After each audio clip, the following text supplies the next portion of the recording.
Hi, and thank you for watching. My name is Dominator, and today I'm going to be showing you my custom version 2 of Beast Wars Dinobot.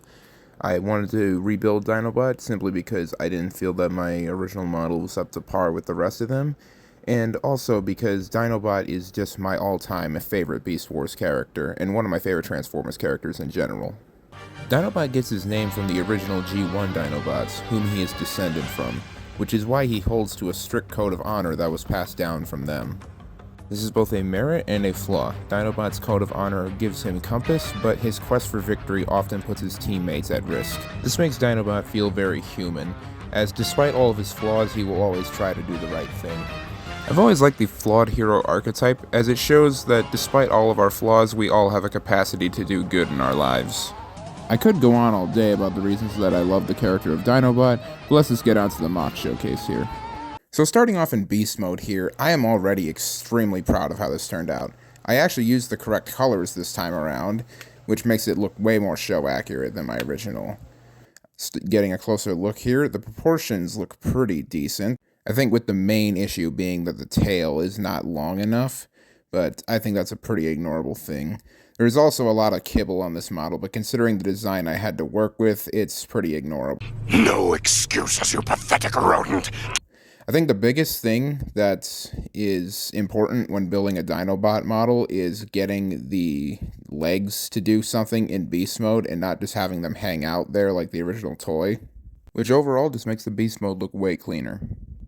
Getting into beast mode posability, his legs have a pretty good amount of range to get him into walking poses, and then his hands can't really do many things, but they do have like a little bit of expressiveness, and then his tail can also articulate slightly, and obviously his head's on a ball joint, so he can look left and right, up and down, whatnot. And overall, I just really love the presence that this Raptor mode brings. It just looks so much better than my original one. A definite improvement, and though in your case that's not difficult. That about wraps up his beast mode. Well, what are you waiting for? Transform! Alright, let's do that. Dinobot, maximize!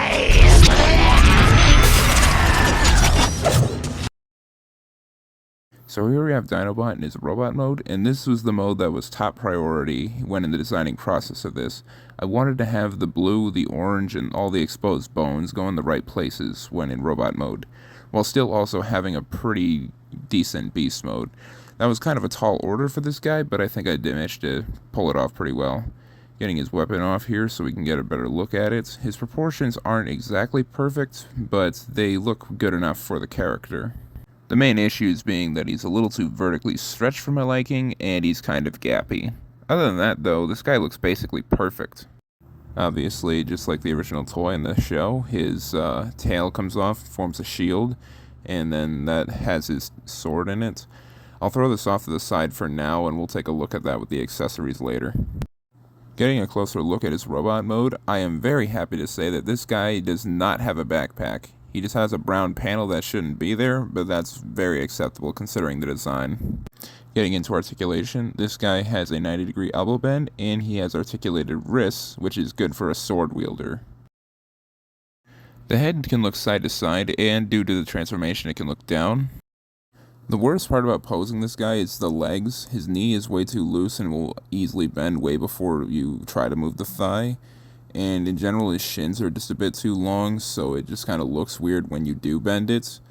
But it looks alright when he's in most poses, if you just don't draw too much attention to it. So the posing isn't great, but I think the look of the character just helps carry this thing to the point where it doesn't really matter all that much.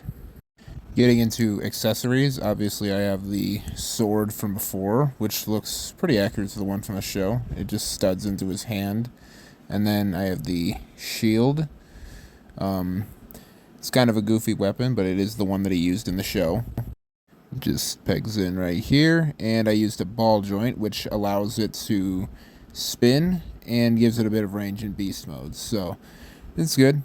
He looks good holding them. He's got the sword-wielding wrists, which is Good for posability, and he just looks nice posed with his weapons.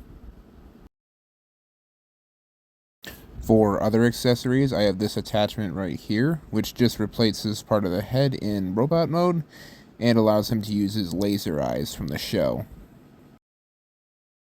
I also included this round tile, which is supposed to represent the golden disc, just for the people who know. Just to give you an idea of the scaling of this guy, here he is with a minifigure. Here he is with Grimlock, who I wanted him to be the same size as, which he mostly is.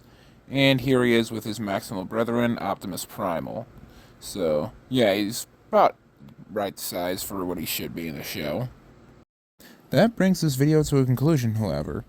I hope you all enjoyed this video. Please let me know what you think of this model in the comments, and hope to see you again next time. Just have a good rest of your day, and God bless you.